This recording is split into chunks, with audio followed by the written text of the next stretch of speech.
Today we're fighting back from the deepest economic crisis since the Great Depression. The government bailout of Wall Street is still, in the minds of a lot of people, controversial. $700 billion in 08, and they want more now? About the big banks that may not make it without help.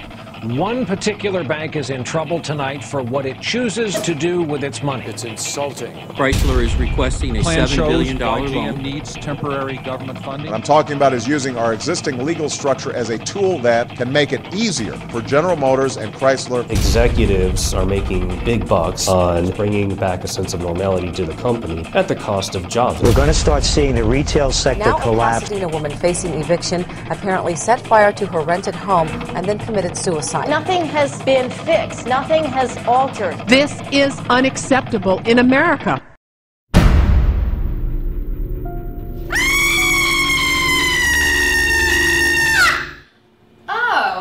Across the country, there have been multiple reports of the dead rising from the grave and going back to work. They're undead and after our jobs. Zombies shouldn't be, and there's that sort of scariness. But now also, like, they took our jobs. When you're in a situation where there's 10% unemployment across the country, zombies do create tremendous insecurity. It just seems like a monstrous version of issues that we already have. Really what happens when you become undead is you become incapable of having directed, conscious forms of structure. If you're just working for the sake of working, just like zombies, you're not really living. And for how many people since childhood are we trained to value the merits of work for its own self? If one were to die and then reanimate, and we asked what are the fundamental impressions that would still be there? If the dead came back to life and were taking jobs, it really depends on how we respond to that. Probably could start some kind of a war, not a class war, because they're all working people. What you did during life is going to affect the kind of zombie you are. So if you hang out at the mall, you end up going back to the mall,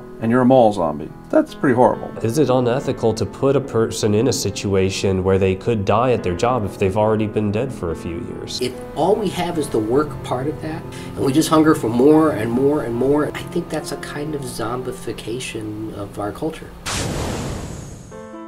We'd certainly be productive, but it all depends how we define productivity.